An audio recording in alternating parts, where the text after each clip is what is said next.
भाई बहनों, आशा करते हैं आप सब ठीक होंगे, मन लगा के अपने एग्ज़ाम की तैयारी कर रहे होंगे।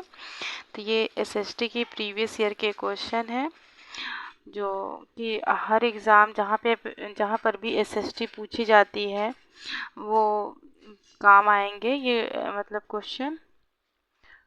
तो चलिए हम स्टार्ट करते हैं। 46 से आज हमको स्टार्टिंग करनी है। The 5 model is considered popular for developing lesson plans in different subjects, including social science. What is the first step introduced by teachers in this model? विभिन्न विषयों जिनमें सामाजिक विज्ञान भी शामिल है में पाठ योजना बनाते हुए 5 ही मॉडल काफ़ी प्रचलित है। इसके मॉडल के अनुसार शिक्षक पढ़ाने हेतु आरंभ में कौन से चरण का प्रयोग करेगा? तो ऑप्शन हमारा होगा सी सही, इंगेज। तो इसकी व्याख्या कर लेते हैं। 5 ही मॉडल के प्रकार के अनुसार शिक्षक पढ़ाने हेतु आरंभ में इंगेज चरण का प्रयोग करेगा। इस मॉडल को जैविक विज्ञान पाठ्यक्रम अध्ययन BSCS के रूप में विकसित किया गया था। BSCS टीम के प्रमुख अन्वेषक रोजर बीबी ने इस मॉडल को विकसित किया। 5 ही मॉडल का क्रम इस प्रकार है: इंगेज, एक्सप्लोर, एक्सप्लेन, इलेबोरेट तथा इवेल्युएट। तो आशा करते हैं क्वेश्चन आपको समझ में आया होगा। तो चलते हैं नेक्स्ट क्वेश्चन पे। Which of the following activities would help develop the concept of democracy through experience? Asking a student to dash. हित में से कौन सी गतिविधि अनुभव के जरिए लोकतंत्र की अवधारणा को विकसित करने में सबसे अधिक सहायक होगी छात्रों को? तो हमारा ऑप्शन होगा बी सही, reflect on experience of electing the student, counselling president. छात्र परिषद के अध्यक्ष को चुनने के उनके अनुभव के बारे में सोचने को कहना। व्याख्या कर लेते हैं। छात्र परिषद के अध्यक्ष को चुनने की प्रक्रिया के बारे में छात्रों से कहना और उनके अनुभवों के बारे में सोचने को कहना लोकतंत्र की अवधारणा को विकसित करने में सबसे अधिक सहायक होगा। लोकतंत्र जनता द्वारा जनता के लिए जनता का शासन है। इस परिभाषा को अमेरिकी राष्ट्रपति अब्राहम लिंकन ने दिया है। नेक्स्ट क्वेश्चन है, Consider the following statement related to the use of social science textbook in the classroom. कक्षा में सामाजिक विज्ञान की पाठ्य पुस्तकों के उपयोग से संबंधित निम्नलिखित कथनों पर विचार किया। ऑप्शन बी सही होगा।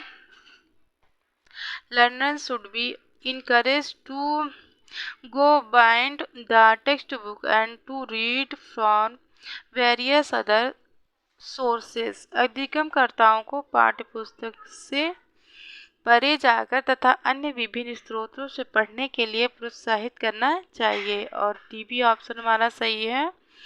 तो देख लेते हैं। Teachers should enable student to connect the information given in the textbooks with their own observation. शिक्षकों को विद्यार्थियों को पाठ्यपुस्तकों में दी गई सूचना जानकारी को अपने स्वयं के अवलोकन के साथ जोड़ने के लिए सबल बनाना चाहिए। तो इसकी हम व्याख्या कर लेते हैं। ज्ञान का एकमात्र स्रोत पाठ्य पुस्तक ही नहीं अपितु अधिगमकर्ता व्यवहारिक जीवन से भी ज्ञान को अर्जित करता है।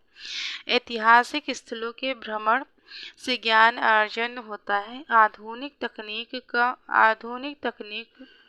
युग दूरस्थ शिक्षा का माध्यम चलचित्रों की सहायता से भी विद्यार्थी ज्ञान प्राप्त करता है। विद्यार्थियों के कौशल की परख उनकी रचनात्मक एवं दैनिक व्यवहार से होती है। पाठ्य पुस्तक में दी गई सूचना एवं सिद्धांतों को व्यवहारिक जीवन में प्रयोग को विद्यार्थियों को प्रेरित करना चाहिए। इस प्रकार कथन बी और डी सही है। नेक्स्ट क्वेश्चन पे चलते हैं। Which of the following activities provide opportunities for developing critical thinking in the area of India Constitution। निम्नलिखित में से कौन सी गतिविधि भारतीय संविधान के क्षेत्र में आलोचनात्मक चिंतन के विकास के अवसर प्रदान उपलब्ध कराती है? तो ऑप्शन हमारा यहाँ पे बी सही है। देख लेते हैं इसे। चिल्ड्रंस में be provided with case studies in which people struggle to get different rights referred to in the India Constitution। बच्चे को अध्ययन केस स्टडी उपलब्ध करानी चाहिए जिनमें लोग भारतीय संविधान में उल्लिखित विभिन्न अधिकारों को पाने के लिए संघर्ष करते व्याख्या करते हैं। बच्चों को अध्ययन केस स्टडी उपलब्ध कराना जिनमें लोग भारतीय संविधान में उल्लिखित विभिन्न अधिकारों को पाने के लिए संघर्ष करते हैं, भारतीय संविधान के क्षेत्र में आलोचनात्मक चिंतन के विकास के अवसर उपलब्ध कराती है। किसी विषय वस्तु के गुण अवगुण पक्ष विपक्ष इत्यादि सभी पक्षों पर तटस्थता पूर्वक विचार करना आलोचनात्मक चिंतन है। नेक्स्ट क्वेश्चन है। Which of the following questions provide opportunities to promote critical thinking skills। निम्नलिखित में से कौन से प्रश्न समालोचनात्मक चिंतन कौशल को बढ़ावा देने के अवसर प्रदान करते हैं? यहाँ पे ए भी सही है। तो चलिए स्टार्टिंग करते हैं, इसको पढ़ते हैं। What role does the Constitution play in people's struggle for equality? लोगों के समानता के लिए किए गए संघर्ष में संविधान की क्या भूमिका है?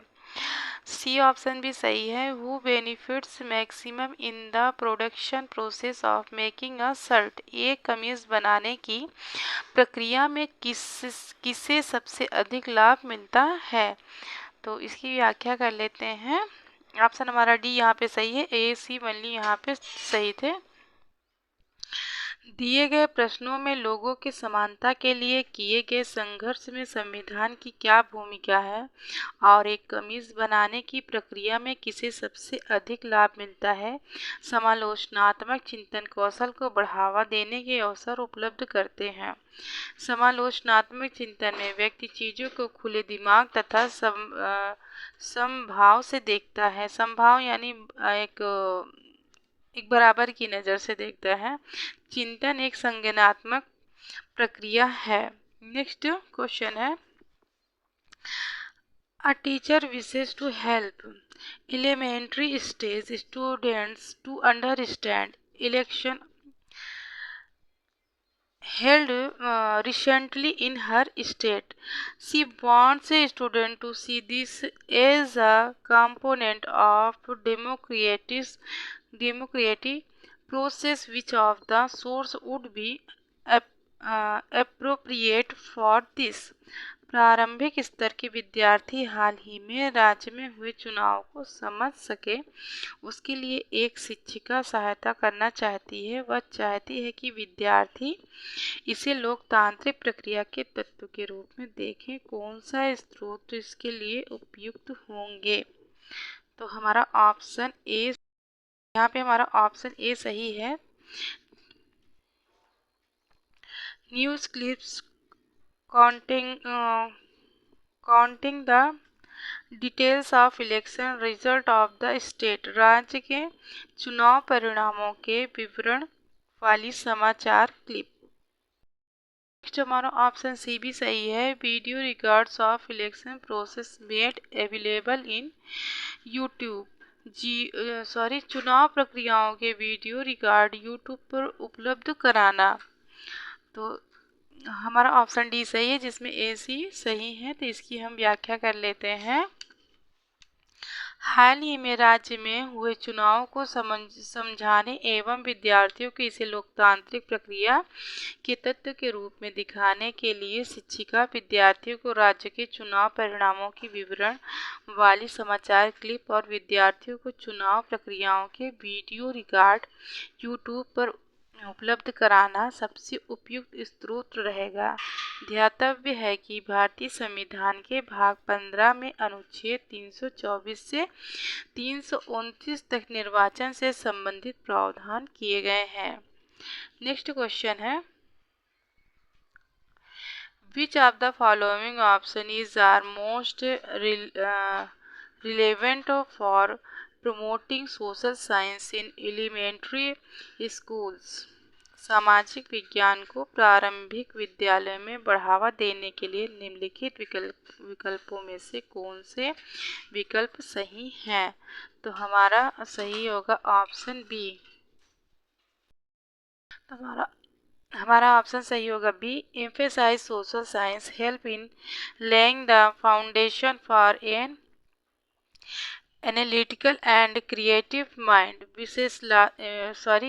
विश्लेषणात्मक और रचनात्मक मानस का आधार रखने में सामाजिक विज्ञान एक अनिवार्य स्रोत की तरह सहायता करता है। इस पर बल देना चाहिए, तो इसकी हम व्याख्या कर लेते हैं। सामाजिक विज्ञान को प्रारंभिक विद्यालय में बढ़ावा देने के लिए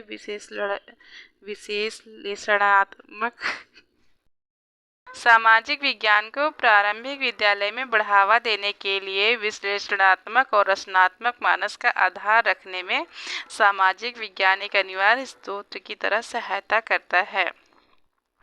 इस पर बल देना चाहिए। इसके अलावा शिक्षण कार्य को समाज से जोड़ा जाना चाहिए, जिससे छात्र छात्राओं को सामाजिक गतिविधियों की जानकारी मिल सके। तो आज का वीडियो हम यहीं पे समाप्त करते हैं। अगर ये हमारा वीडियो आपको अच्छा लगे तो प्लीज़ इसे लाइक करिए, सब्सक्राइब करिए और शेयर करिए और अपने प्यारे प्यारे कमेंट्स भी लिखें। तो मिलते हैं नेक्स्ट वीडियो में। धन्यवाद।